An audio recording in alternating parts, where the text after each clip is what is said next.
Good evening, guys. Welcome to On the Level Racing channel. It's been a while since we've done a video. It's well worth doing one for this weekend with the Epsom Oaks and Derby coming up. I'm going to have a quick look, obviously, over the card for the Epsom Oaks on the Friday. And we're going to get straight into it here for the 2 o'clock at Epsom, which is the Kazoo Woodcote EBF Stakes. This is a conditions race, a Class 2 event. 15 have been entered to run this race. However, you probably find there's only probably about half a dozen that will actually eventually obviously get the final declarations for this race. At the top of the market here we have Michael Bell's horse here, which Oisin Murphy is coming to ride on a horse called Derarin. Now, I was quite taken with Peter Trainer's horse here when I think he was a little bit unlucky, I think, there at Newbury when behind the likes of Jukebox, only beating a nose over 6 furlongs on good soft ground. That form was very impressively franked recently at Windsor by a horse called Al Shibley, who was very, very impressive indeed to win that race. So yeah, the form line is definitely there.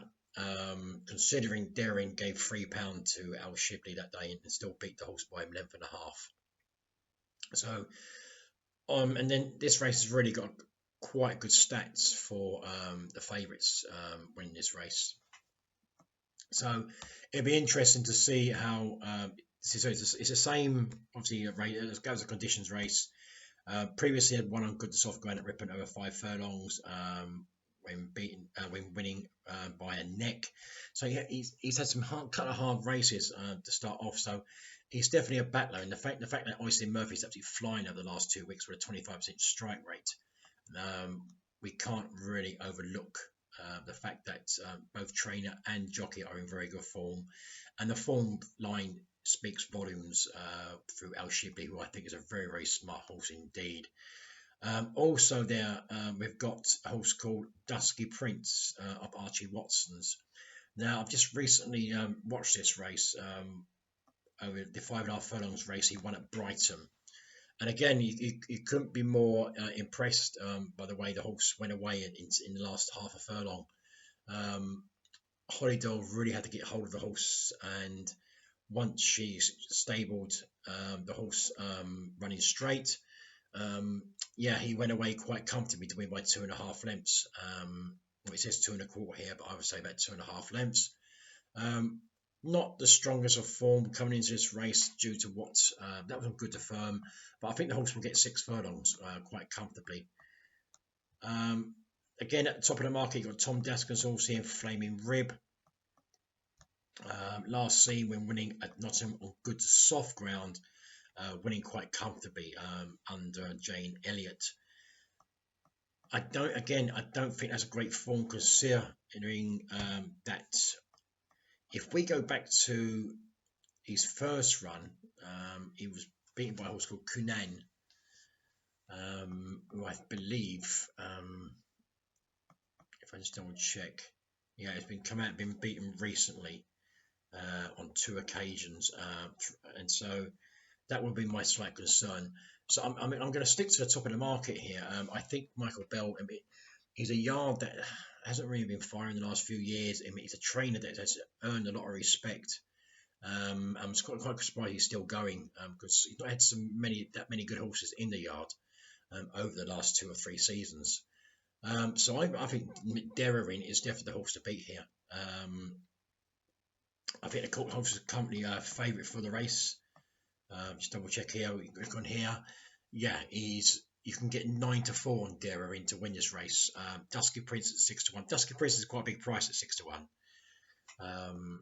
However, I think Derarin's got a little bit more scope about him, and I think obviously he can give Oisin Murphy a good start to the Epsom weekend there with Derarin. I think a 1.5 win, I think is very worth nabbing here as my next best bet of the day.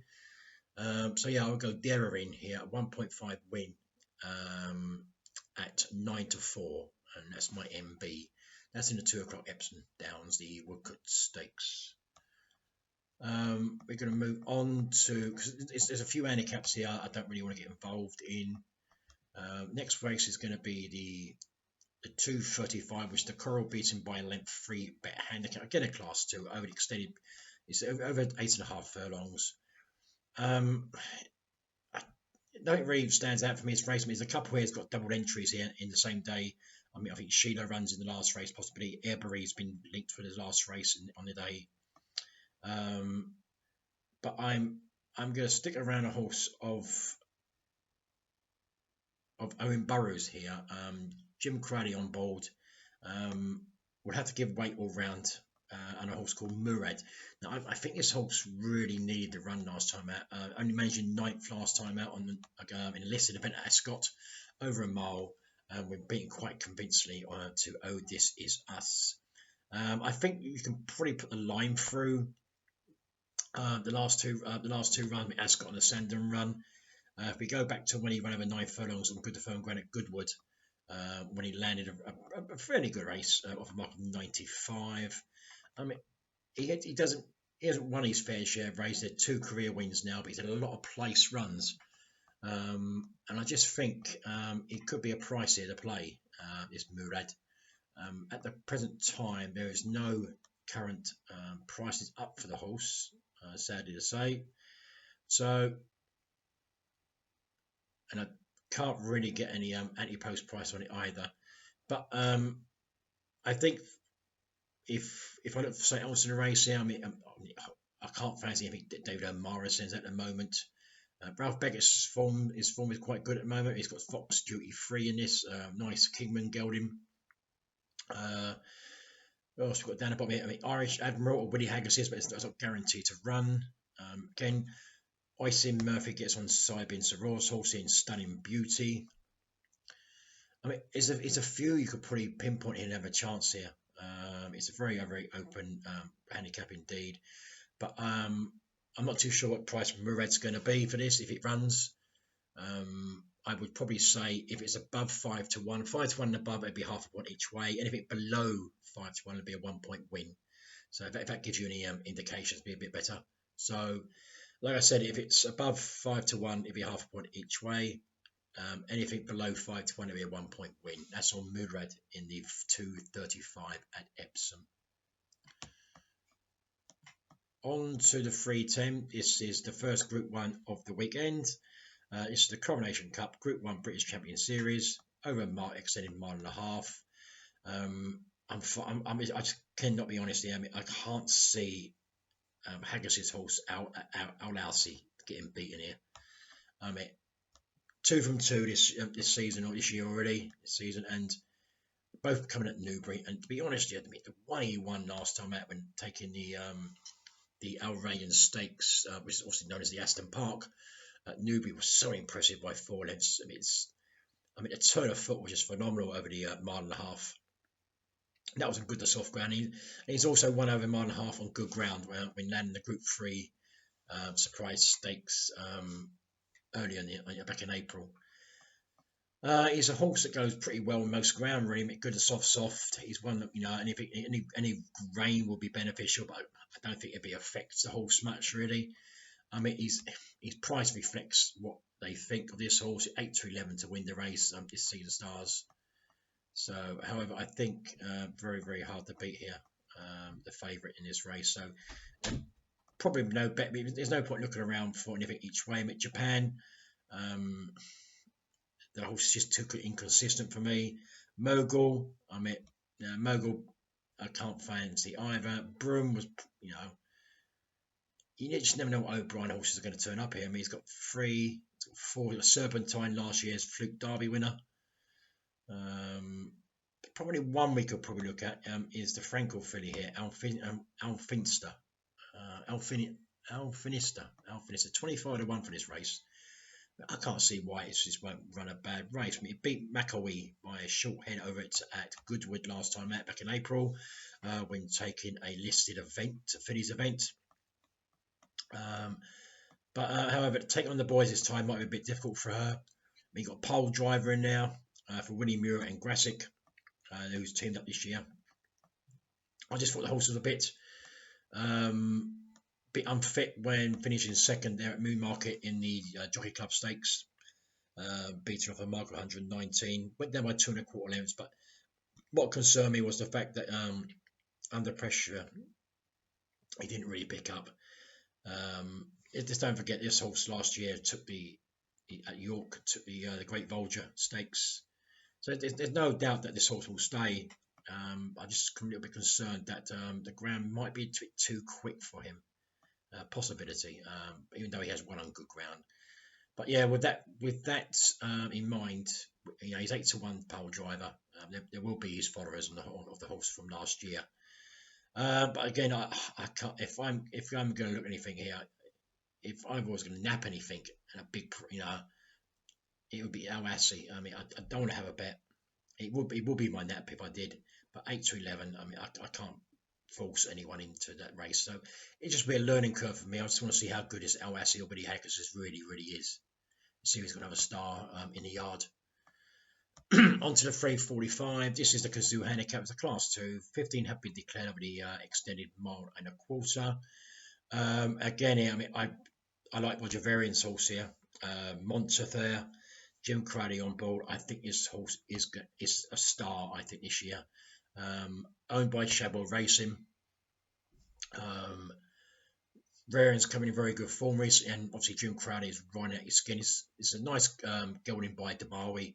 No problem with the trip, I think, and it proved that when I thought he won quite convincingly in the novice stakes at Thirsk last time out, and I think there's still more to come from his horse. I think the further he goes, the quicker his horse will be.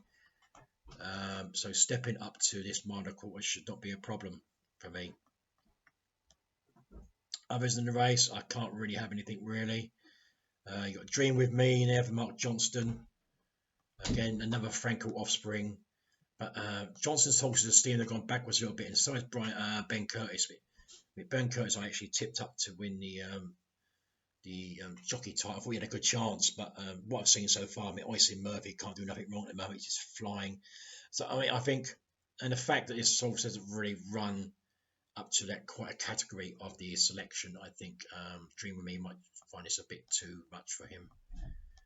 Other than the race, Eve Johnson, Houghton's hot yards going well. Obviously, Tom Marquand, again, another jockey, great jockey up on the up. Was quite impressive last time out when winning by a length over beating Bad Company over at Windsor for a mark of 85. We'll probably go off the mark about 92 for this, 93. Gets into about 89, so it is quite well handicap. I just think Montefiore is still winning. I gave Montefiore off the back of that last run, mark of 102, and he's only come off at 94, and I just think he's £8 or £9 willing still. In the big danger. I'm willing to, obviously the price is right here. I think if he's anything below 5-1, I'm going to nap him. I think a 2-point win on the horse called Montefiore with Roger Varians in the 345 at Epsom. It's a 2-point win. I do really think this horse could be a little bit special this year for the Varian yard. On to the 430, the main Group 1 of the day, which is the Kazoo Oaks, 0.5. Again, we don't know what O'Brien's going to be sending here. He's got so many. He's got Santa Barbara, Snowfall. There's a few there to obviously he can shove in there. You've got Noon Star in there. As we weren't truly know, finished second behind Snowfall last time out at York in the Musadora. I do think the Musadora is the highlight of the race there. We got Snowfall, Noon Star, and Tiona. Tiona was quite disappointed because I tipped the horse up as a nap that day. I didn't think he acted on the ground. She acted on the ground there on the good soft ground. Obviously, Snowfall won pretty impressively, but just as she was 14-1 that day, and it was just impressive to win on the softer surface. It was good, the soft, but I thought it was on the more soft side of good than anything else. So I think the quicker ground is going to obviously, probably play in Tiona's favour, as it would probably Sir Michael Stout's here, Noon Star.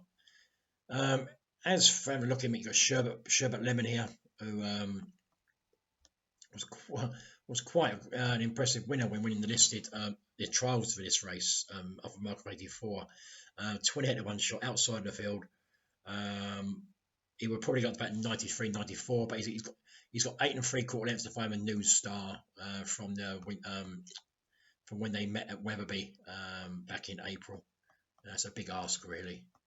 I don't think Sherbet Lemon's improved that much. I mean, I would like to say, obviously, you've got Roger Varian here. I'm Jim Crowley again. You know, this we certainly could take another Group 1 here, Jim Crowley.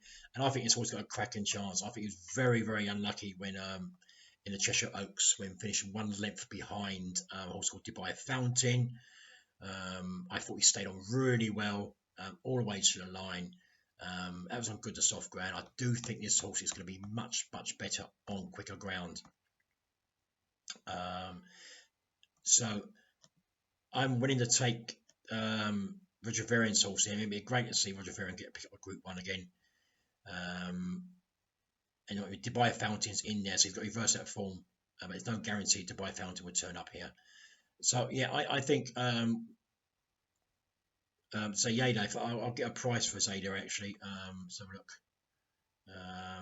yeah, she's 6 to 1, which I think is a huge price. I mean, no one I think is a huge price. Very Saffron Beach. I thought this horse ran a cracker in the Guineas. She's unlucky if she got touched off by a length. It was a very, very impressive run. I mean, at 12 to 1, I won't put anyone on backing her each way either. But I'm going to go for Ziyada. How you pronounce it? Ziyada, whatever. It's Roger Varian's horse here. 6 to 1. I think I'm safe to go 1 point each way at 6 to 1 on this. I wasn't really taken with Santa Barbara in the Guineas. Snowfall was impressive last time out. Found a very good turn of foot, but on softer surface. Tiona, I think, will come on for the run from the back of the ground now, turning quicker. She has to be fair, Tiona. But I'm going to go Ziyada. 1 point each way at 6 to 1 for the Oaks. We carry on here. We're going to go down, which is down to the... I'm not going to do both races. I mean, I'll probably do this one here, the 510, which is the Surrey Stakes. And I think this Godolphin have got a cracking record on this race. I think Legal Attack can get some compensation here after getting touched off by Shorthead against Quaidar over a mile in a conditions race at Goodwood back in April. The fact that the horse led most of the way and when he pushed along, went second in the final 2 furlongs. Strong challenge, disputed the lead throughout. Final furlong, lost it on the nod. That was over a mile. Steps back in trip here slightly to 7 furlongs. So dropping back in trip to 7 furlongs. I just think if James Doyle can have his horse positioned correctly, I do think this horse will have a turn of foot to win this race on quick ground. I'm not really looking at anything else in the race. I think you can beat it. If I look down here, Royal Scimitar was behind the selection there. Memento was this was a major stage of a major gamble last time out. He came with 33-16s at Newbury, finishing second behind Chindit. Ran a cracking race and finished second last in the French 1,000 guineas. I'll say 2,000 guineas, I believe. I apologise, 2,000 guineas. So, yeah, I think Memento will have to step up for Archie Watson here, but I won't put the horse off being placed in this back on quicker ground and back on home soil. But I'm going to have it here, a 1 point win on Legal Attack. I'm just trying to see if I can get a prize for the Surrey Stakes, actually. I don't think you can, but might be lucky. Well, actually, no. Actually, I've got a price of all of them, actually. So I put up Murad, yeah? So Murad will be a half a point each way at 12 to 1. That's, I think it says in the second race, Murad, half a point each way at 12s. I'm not going to back Al Hassi. It's 4 to 5. The Kazoo handicap, which is this one here, Montefiore is currently 5 to 1. So that will probably, 1 point each way at 5 to 1 on Montefiore. But there's no betting for the Surrey Stakes, sadly. So just take it on merit there. I still think 1 point win on Legal Attack is probably sufficient in the 5-10 Epsom. That's the Surrey Stakes. I'm not going to play the final race. Is where I think it's quite 16 to post on this race, 26 going into. I'm not really looked at the race, don't want to look at the race, I'm not impressed with it. It's a wild old open handicap, and it's probably one of those races that will knock you out most of the play spots, or if you're playing the ITV7, it's probably, if that's in the ITV7, I doubt it, but I think it's a race you could just leave alone, because something like I said, there's a few of these horses have been double booked on the same day. So I'm going to quick scat back over again so you know what's going on. I'm only covering the Epsom meeting for the weekends. So the 2 o'clock, which is the Woodcote EBF Stakes, the 2 o'clock, my bet will be there. It'll be my MB NAB of the day, which will be 1.5 point win on Derryn at 9 to 4. In the 235, which is a beaten length bet handicap, it'll be half a point each way on Murad at 12 to 1. And we go on to the first Group 1 of the day, which is the Coronation Cup. There'll be no bet there for me at all. It'll just be obviously a learning curve and see how good Al Hassi is. So it'll be left for me. The 345 is the Kazoo handicap. And again, I'm going to be here on a 1 point each way on Montefiore in the 345 at Epsom. On to the next race, which is the 430, which is the Oaks. And I'm actually napping this horse here. I'm actually napping Zaydar here. 2 point win on Zaydar. So get the price again. Yeah, it's a nap for me. This is 2 point win at. Sorry guys, give me a second.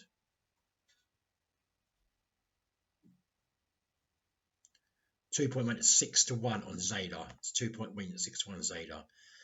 I think she could be a bit classy for this.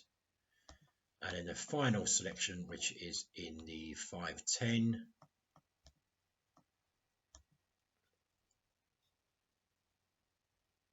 And that is the listed Surrey Stakes.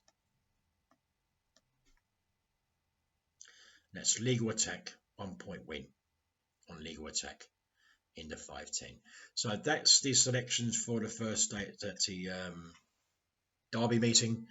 I hope you're lucky, guys. This is on the Liver Racing channel signing out. Thanks for listening, and we'll catch you on Saturday.